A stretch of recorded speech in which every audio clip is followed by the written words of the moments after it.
Olá, seja bem-vindo ao Literatura Falada. Você sabia que Macunaíma, a famosa história criada por Mário de Andrade, publicada em 1928, pode ser interpretada como uma paródia da novela de cavalaria? Pois é, mas você se lembra o que é uma novela de cavalaria? A novela de cavalaria é um tipo de literatura que teve início no fim do século XII, Idade Média, período feudal. E elas são conhecidas como as histórias do ciclo arturiano, dos cavaleiros do rei Arthur.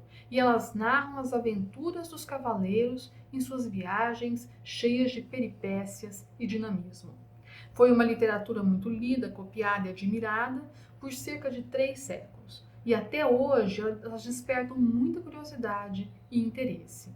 De início, as novelas de cavalaria tinham conotação guerreira, que acabou por se travestir de teor místico, de busca, sendo que a aventura nessas novelas possui o sentido de prova. O herói das novelas de cavalaria é o herói medieval, é o cavaleiro medieval. E nas mais célebres dessas histórias, o herói está em busca do Santo Graal, o cálice sagrado de Cristo. Então, o herói nas novelas de cavalaria, ele está geralmente em busca de um objeto mágico. Um, Macunaíma, né, a história brasileira, que inclusive inspirou filme e muito debate desde que foi publicada, narra as aventuras do herói, né, Macunaíma, ou o anti-herói Macunaíma, em busca da Muiraquitã. Para a gente entender melhor esse paralelo, vamos fazer um breve resumo do Macunaíma?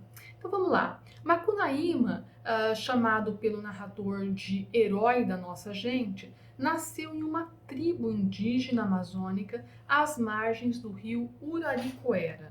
Ele era, ainda de acordo com o narrador, filho do medo da noite, uma criança feia, preguiçosa e que se destaca pelas suas travessuras.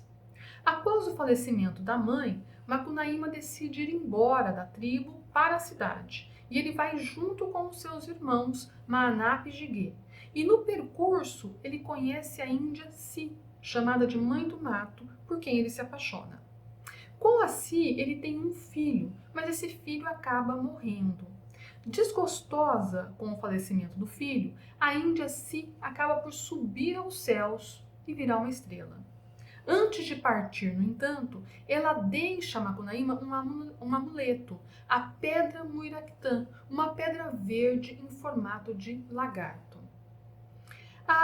Mas o Macunaíma, ele perde um amuleto que vai parar nas mãos de Venceslau Pietro Pietra, o gigante Piaimã, comedor de gente, em São Paulo.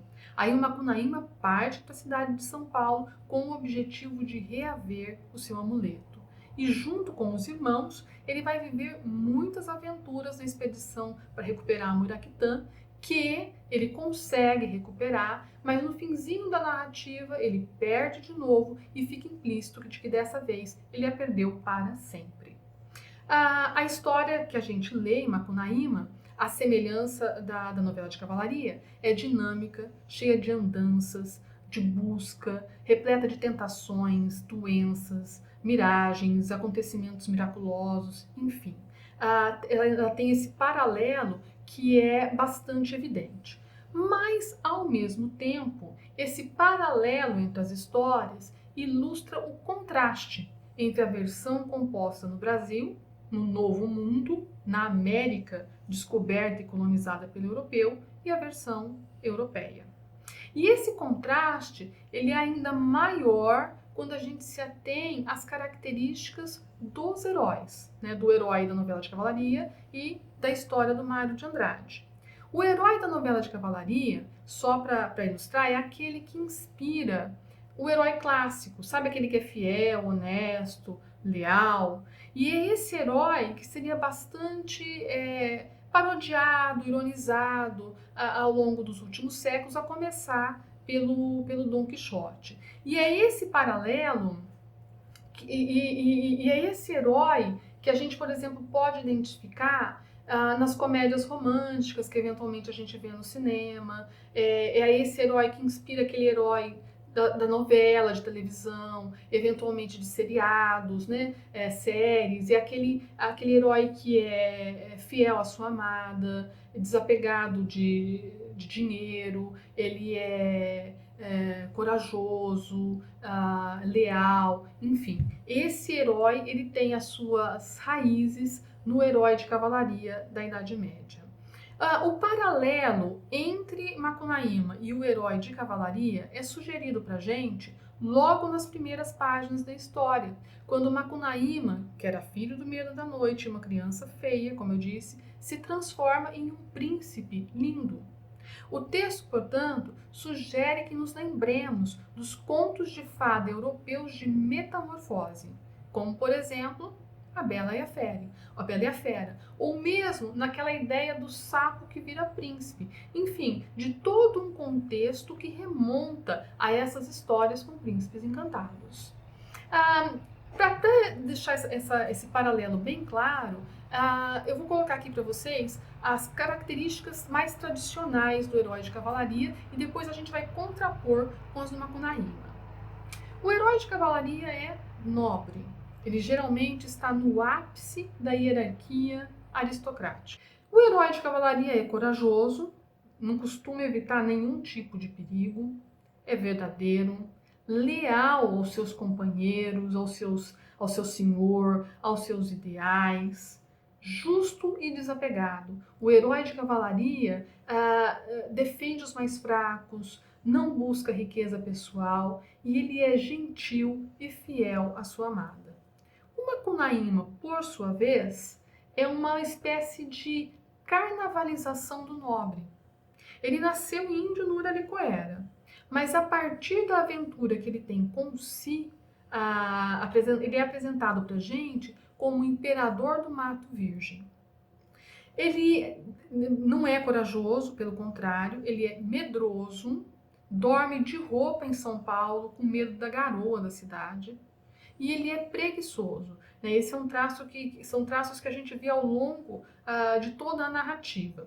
Para citar um exemplo da questão da preguiça, lembra que no início da história é dito para a gente que ele demorou mais de 6 anos para falar. E que as primeiras palavras que ele disse foi: ai, que preguiça. O Macunaíma é mentiroso, essa é uma das características básicas desse personagem. Ele não é leal, os irmãos dele estão sempre junto dele, apoiando, ajudando, mas ele, por exemplo, eventualmente não divide as caças dele com os irmãos, come tudo sozinho. Ele é interesseiro.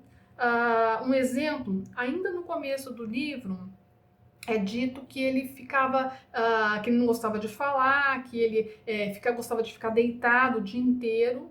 E é dito o seguinte: mas se punha os olhos em dinheiro, Macunaíma dandava para ganhar vintém. E finalmente, Macunaíma é movido por um desejo sexual irreprimível. Nunca é fiel à sua amada.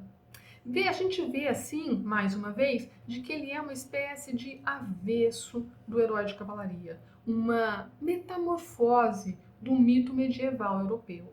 E isso é bastante coerente com o momento em que ele foi composto, quando as vanguardas questionavam a supremacia da cultura europeia. Ele foi composto no início do modernismo brasileiro e você deve se lembrar da Semana de Arte Moderna. Se você não se lembra, tem um vídeo aí no canal em que eu falo sobre a amizade de Mário de Andrade e Oswald de Andrade, e lá eu falo um pouco sobre a Semana de Arte Moderna. Então, a Semana de Arte Moderna foi um momento em que eclodiu o movimento modernista e cheio de inovações, cheio de revisitações, cheio de questionamento. Então fazia muito sentido que surgisse uma obra que carnavalizasse, que parodiasse um modelo tão clássico vindo da Europa.